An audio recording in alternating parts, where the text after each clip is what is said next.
Hello you guys, it's Hydra here, and today I'm bringing another discussion video, and it's almost around that time again in the year, and E3 is about to come up.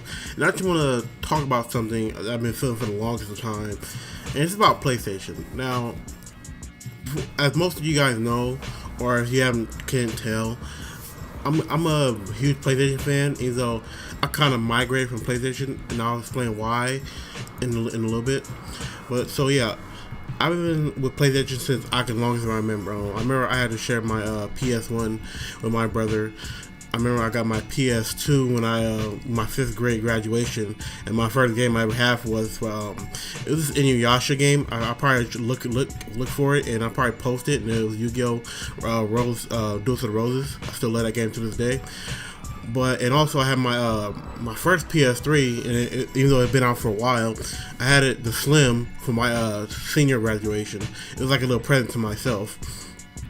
And I remember recently, well not recently, but in 2013, I originally got my PS4 at launch. First day, I think it was like November 22nd. It was somewhere in November 20 section. But I remember it because I remember I pre-ordered. It's funny because this guy, he made sure the cops gave him a lift home because he didn't want anybody robbing him because of the area. But anyway, that's off subject. It's safe to say I've been with PlayStation a long time. I've seen their ups and their downs, and I want to talk about their downs, even though they're kind of up, because as we all know, Sony has a history of doing things when they're up, and it's kind of not right. Like, even when the PS4 first launched, I was very displeased. Even though at the time it was new toy syndrome, I was kind of displeased how it lacked many features. I felt like I bought like a $400 downgrade from the PS3. I mean, they wasn't bullshit when they said you could play games only.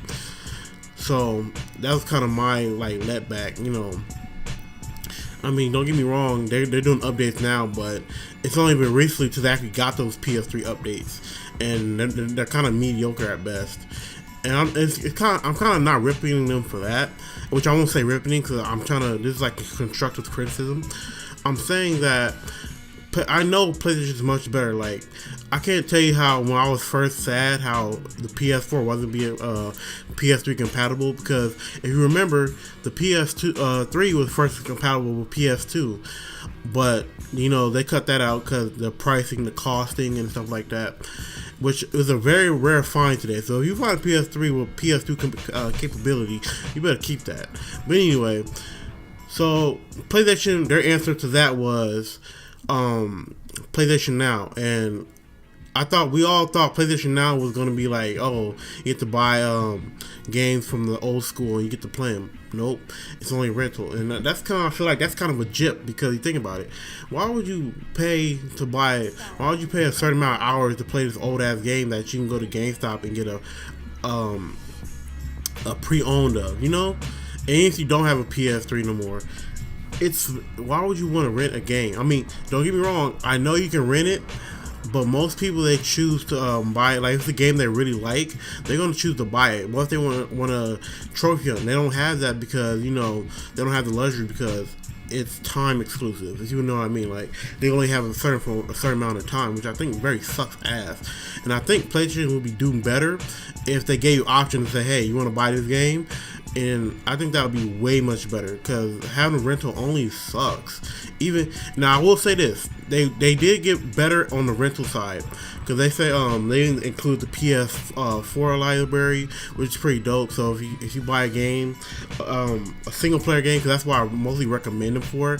If you rent a single player game for PlayStation Now, it's probably better to play just return it. Well, not return it, but let a certain amount of hours pass where you just basically what I'm trying to say is if you don't plan on buying it, it's better for single player games, because multiplayer games you want your full buck and you're gonna be playing that a lot.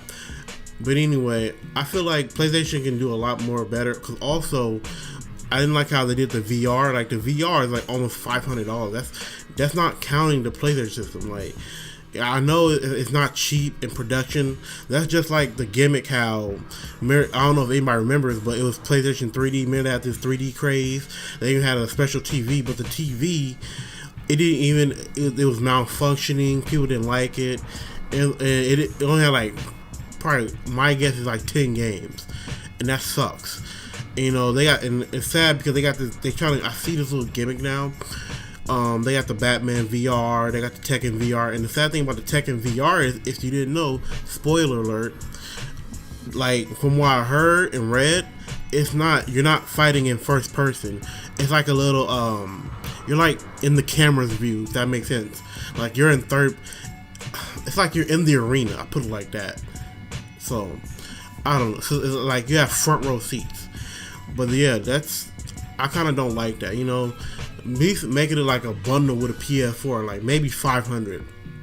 And also, I kind of don't like the iterations of the PS4 because, you know, you came out with the Slim and then you came out with the Pro, and like it's crazy because, you know, Sony, they advertise that it's 4K, even though a lot of people don't really know that it upscales to 4K. It's not naturally 4K, and any tech reviewer will tell you that. I mean, don't get me wrong, the graphics are look nice, but that's kind of false advertising, and I feel like they can do a way better job than that.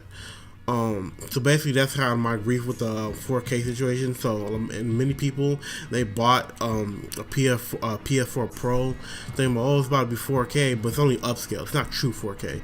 And to be honest with you, their competitors, Microsoft, you know, a lot of people give them shit. But you gotta admit, like, they've been, to catch up to Sony, they gotta do what Sony's not doing. And, you know, they've been letting you buy retro games, stuff like that. Backwards compatibility is a big thing. And I don't think Sony realized that.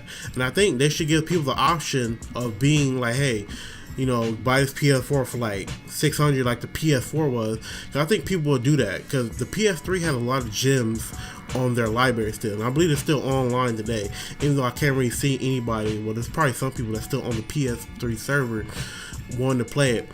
But think about it, if you buy a PS4 with PS3 capabilities, it would be crazy, you know. And that's why I kind of congrats Microsoft on doing that, you know. Now, you know, on the fanboy tip of doing things, just like how they've been improving, and I wish Sony would do the same thing. But I can understand Sony being more game oriented and then trying new things, but I really think they should stick to those. Some things, you know, are better left. If it's not broken, don't fix it. You know, it's not always good to try something new, or because I kind of feel like, because like I said, gamers can feel greed when they play or interact with certain things from a company. So you really can't fool over true gamers' eyes. If you're a casual, and maybe you can get away with, they can get away with that. But if you're a true gamer like me, they should know better. But I hope you like this little rant / rambling. Like, comment, subscribe, and leave your thoughts in the comment section. No fanboys. And I hope you guys have a good day. Goodbye.